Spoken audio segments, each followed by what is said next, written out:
अगर आपको ऐसा लग रहा है कि आपकी डिज़ायर आपकी लाइफ में नहीं आ रही है, आप अफ़र्मेशन, विजुअलाइज़ेशन, स्क्रिप्टिंग सब कुछ ट्राई कर रहे हो, लेकिन फिर भी आपकी डिज़ायर का नामो निशान आपको अपनी लाइफ में कहीं देखने को भी नहीं मिल रहा है, तो इसका एक बहुत बड़ा रीज़न ये हो सकता है कि शायद आप अपनी डिज़ायर को अपनी लाइफ में आने के लिए अलाउ ही ना कर रहे हों।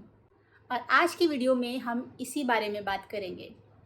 हेलो फ्रेंड्स, मेरा नाम है अनीता और आज की वीडियो में मैं आप सभी का मोस्ट वेलकम करती हूँ। अब आप सोच रहे होंगे कि ये कैसे पॉसिबल है? भाई, हम अपनी डिज़ायर को खुद ही अपनी लाइफ में लाना चाहते हैं, यही तो हमारी इच्छा है, ये हमारी विश है, तो ऐसा कैसे हो सकता है कि हम उसको अपनी लाइफ में आने के लिए अलाउ ना करें? इम्पॉसिबल लगता है ना? लेकिन मैं आपको बता दूं कि ये पॉसिबल है और मोस्टली केसेस में यही होता है। हाँ, ये हम ज़रूर कह सकते हैं कि हमें इसके बारे में पता नहीं चलता है या फिर हम इसके बारे में अवेयर नहीं हैं। तो इसलिए हमें पता ही नहीं है कि हम अपनी डिज़ायर को कैसे अलाउ करें अपनी लाइफ में आने के लिए। मान लीजिए कि आपने अपने किसी फेवरेट गेस्ट को अपने घर पे डिनर के लिए इनवाइट किया है। वो आपका रिलेटिव, आपका बॉस, आपका फ्रेंड कोई भी हो सकता है। और वो आपके गेस्ट आपके बताए हुए टाइम पर आ जाते हैं, आपके दरवाजे के बाहर खड़े हैं और वो डोरबेल बजाते हैं। लेकिन ये क्या, आप दरवाज़ा ही नहीं खोलते हो। आप उनको बोलते हो कि अभी मैं रेडी नहीं हूँ, तुम लोग थोड़ी देर में आना। और आप रेडी क्यों नहीं हो? क्योंकि आपने देखा कि आपके मेहमान दरवाजे पे खड़े हैं, आपके बहुत ही इम्पॉर्टेंट स्पेशल गेस्ट आपके दरवाजे पे खड़े हैं, लेकिन आपका पूरा घर बिखरा हुआ है, पूरा मेस हो रखा है। अब आपने अपने गेस्ट को थोड़ी देर बाद आने के लिए कहा। आप अपने पूरे रूम का मेस क्लीन करते हैं, सारा कपड़े उपड़े जो इधर उधर फैले होते हैं सब कुछ सही से रूम क्लीन कर देते हो। थोड़ी देर बाद वो मेहमान फिर आते हैं और फिर वो आपकी डोरबेल बजाते हैं। लेकिन ये क्या, आप फिर से उनको बोलते हो कि थोड़ी देर बाद आना, अभी मैं रेडी नहीं हूँ। आप रेडी क्यों नहीं हो? क्योंकि जब आप अपने लिए रेडी होने के लिए, मतलब अपने कपड़े पहनने के लिए अच्छे से कपड़े आप सेलेक्ट कर रहे थे कि मैं क्या पहनूं, तो तब आप जब अपनी कबर्ड खोलते हो तो उसमें कुछ कपड़े ही नहीं हैं। आपके सारे कपड़े आपने धोबी को दे रखे थे धोने के लिए या आयरन करने के लिए, और अब आपके पास सिर्फ घर के वही कपड़े हैं जो आप नहीं चाहते कि आप अपने स्पेशल गेस्ट के सामने उन कपड़ों में आएँ। तो आप अपने मेहमान को वापस भेजकर फटाफट धोबी के पास से अपने सारे आयरन वाले कपड़े लेके आते हैं। अब आपके मेहमान फिर आते हैं, लेकिन ये क्या, आप फिर से उनको मना कर देते हैं, आप बोलते हैं थोड़ी देर में आना क्योंकि मैं अभी रेडी नहीं हूँ। अब क्या हुआ, आपने किचन में देखा ना दूध है ना चीनी है, कुछ खाने के लिए स्वीट्स भी नहीं है जो आप अपने स्पेशल गेस्ट को ऑफ़र कर सकें। आप अपने गेस्ट को वापस भेज देते हैं और फटाफट मार्केट जाके सारा ये सामान लेके आते हैं। हो सकता है ये साइकिल ऐसे ही चलती रहे, कुछ ना कुछ चीज़ें निकलती रहेंगी। अब हम आते हैं अपनी डिज़ायर पे।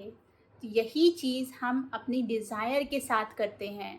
इब्राहिम एक्स, नेविल गॉडार्ड सभी कहते हैं कि हम जैसे ही अपनी डिज़ायर यूनिवर्स को कमांड करते हैं, हमारी डिज़ायर एकदम रेडी रहती है हमारी लाइफ में आने के लिए। लेकिन हम अलाइनमेंट में नहीं होते हैं, हम रिसीविंग मोड में नहीं होते हैं, जिसकी वजह से हम अपनी डिज़ायर को अपनी लाइफ में आने के लिए अलाउ नहीं कर पाते। नेविल गॉडार्ड कहते हैं कि आपकी डिज़ायर इंतज़ार करती है कि कब आप रिसीविंग मोड में आएँ और कब आप उनको अलाउ करें अपनी लाइफ में आने के लिए। वो आपका इंतज़ार करती हैं आपके उस अलाइनमेंट में आने के लिए। वो अलाइनमेंट में आना मतलब कि उस फ्रीक्वेंसी पर वाइब्रेट करना जो आपकी डिज़ायर की फ्रीक्वेंसी है। अब जो एग्ज़ाम्पल मैंने आपको दिया था गेस्ट के लिए, उसको हम अपनी डिज़ायर के लिए अप्लाई करके समझते हैं। सपोज़ कीजिए कि आपकी एक डिज़ायर है कि आप अपने फ्रेंड्स के साथ एक बढ़िया से ट्रिप पर जाकर चिल आउट करना चाहते हो। तो आपने अपनी ये डिज़ायर यूनिवर्स को कमांड कर दी। लेकिन आप क्या देखते हो कि आपके अकाउंट में तो पैसे ही नहीं हैं और सैलरी आने में भी अभी बहुत टाइम है। लेकिन आपने डिज़ायर कमांड कर दी, तो आपकी डिज़ायर रेडी है आपकी लाइफ में आने के लिए। वो नॉक कर रही है, लेकिन आप क्या सोचते हो कि यार अभी तो मेरे पास पैसे ही नहीं है, मैं कैसे ट्रिप प्लान कर सकता हूँ, ये तो पॉसिबल ही नहीं है। तो आपकी जो फ्रीक्वेंसी है वो सैड वाली, लैक वाली है, जो आपकी डिज़ायर की फ्रीक्वेंसी के अलाइनमेंट में नहीं है, बहुत गैप है। तो आपकी डिज़ायर को आप बोल रहे हो कि अभी तुम जाओ, मैं रेडी नहीं हूँ। हो सकता है कि आपकी डिज़ायर आपके पास एक गिफ्ट वाउचर के रूप में आना चाहती हो, या हो सकता है कि आपकी डिज़ायर का जो अमाउंट आपने सोचा होगा कि फुलफ़िल करने के लिए, उस ट्रिप के लिए आपने इतना अमाउंट लगेगा, ये सोचा होगा, उससे भी 60-70% हेविली डिस्काउंट पे आपके पास वो डिज़ायर आ जाए। लेकिन नहीं, आपने तो अपने आप को अलाइनमेंट में ही नहीं रखा, तो ये सब ऑप्शंस भी आपके पास नहीं आएँगे। अब चलिए वो दिन भी आता है जब आपके पास सैलरी आ जाती है और आप खुश हो जाते हो कि चलो ठीक है, अब तो अकाउंट में पैसा आ गया, अब हम ट्रिप प्लान कर सकते हैं। आपकी सैलरी आ गई है, आप खुश हो गए हो, तो आपकी वो डिज़ायर वापस से आपके दरवाजे पर नॉक करने लगी। लेकिन आपने जो ये प्लान बनाया था ट्रिप का अपने जिन दोस्तों के साथ, वो दोस्त बैकआउट कर जाते हैं। उनका प्लान जाने का कैंसल हो जाता है। अब आप सोचते हो, अरे यार मैं अकेले जाके क्या करूँगा ट्रिप पे। फिर से आपकी जो फ्रीक्वेंसी है वो सैड वाली हो गई। आपकी डिज़ायर यहाँ नॉक कर रही है दरवाजे पर। वो कह रही है कि तुम्हारे दोस्त नहीं जा रहे, कोई बात नहीं।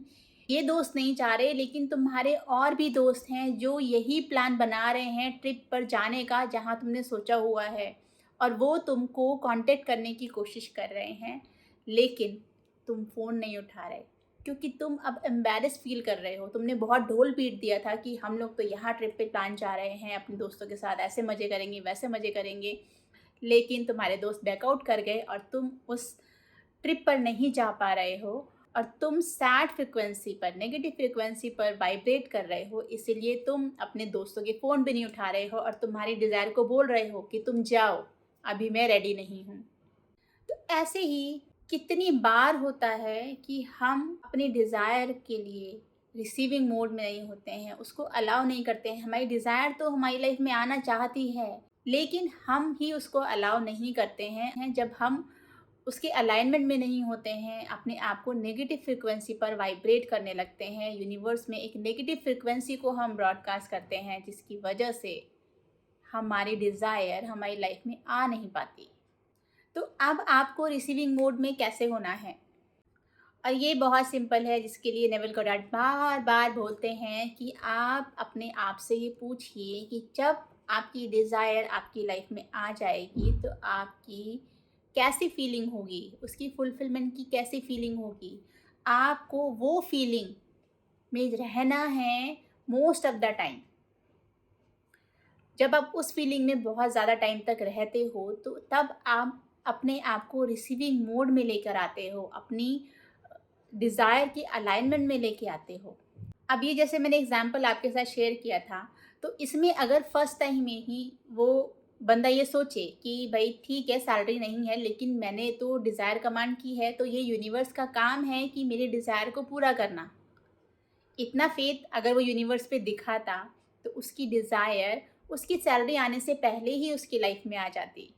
उसको इतना वेट नहीं करना पड़ता, और फिर इतना वेट करके जो उसके फ्रेंड्स ने मना कर दिया, वो वाली सिचुएशन भी नहीं आती उसकी लाइफ में। वो अपनी डिज़ायर को एन्जॉय करता, ट्रिप पे जाता, मज़े करता, लेकिन उसने बिलीव नहीं दिखाया यूनिवर्स पर, उसने डाउट किया, जिसकी वजह से वो उस अलाइनमेंट से आउट ऑफ द ट्रैक हो गया, जिसकी वजह से उसकी डिज़ायर उसकी लाइफ में आ ही नहीं पा रही थी। तो आप कैसे हमेशा रिसीविंग मोड में रह सकते हैं? चिल करके, रिलैक्स करके, खुश रह के, हर वो काम करिए जो आपको अच्छा लगता है, आपको खुशी देता है। कई बार क्या होता है, हम दुखी होते हैं ना, तो हमें याद भी नहीं आता कि हमें क्या अच्छा लगता है। जब आप हैप्पी मूड में हो तो आप एक लिस्ट बना लीजिए कि आपको क्या-क्या अच्छा लगता है, क्या करने में आप पूरी तरीके से डूब जाते हो, आपको दुनिया का ध्यान नहीं रहता, टाइम का ध्यान नहीं रहता। वो काम आपको करने हैं। इससे क्या होगा कि आपका माइंड उस चीज़ पर ही फ़ोकस रहेगा। वो ज़बरदस्ती की कुछ नेगेटिव थिंकिंग लाकर रेजिस्टेंस क्रिएट नहीं करेगा आपकी डिज़ायर को आपकी लाइफ में लाने के लिए। और जब कोई रेजिस्टेंस नहीं होगा, तो आपकी डिज़ायर का आपकी लाइफ में आने का बात बिल्कुल क्लियर है। आपने उसको पूरी तरीके से अलाउ कर दिया है, भाई मैं रिसीविंग मोड में आ चुका हूँ, तुम अब जल्दी से मेरी लाइफ में आ जाओ। और आपकी डिज़ायर जो आपसे भी ज़्यादा बेताब है आपकी लाइफ में आने के लिए, वो तुरंत आपकी लाइफ में आ जाएगी। आपकी फिज़िकल रियलिटी में आप उसको एविडेंस करोगे। सो आई होप आज की वीडियो से आपको आपकी डिज़ायर मैनिफेस्टेशन के लिए कुछ ना कुछ हेल्प ज़रूर मिली होगी और आप इसको थोड़ा सीरियसली फॉलो करेंगे, क्योंकि वीडियोस देखते रहने से, सुनते रहने से कुछ नहीं होगा। उसको आपको इम्प्लीमेंट करना होगा अपनी लाइफ में, तभी तो आपकी डिज़ायर आपकी लाइफ में आ पाएगी। So thank you so much for your time. Bye bye and take care.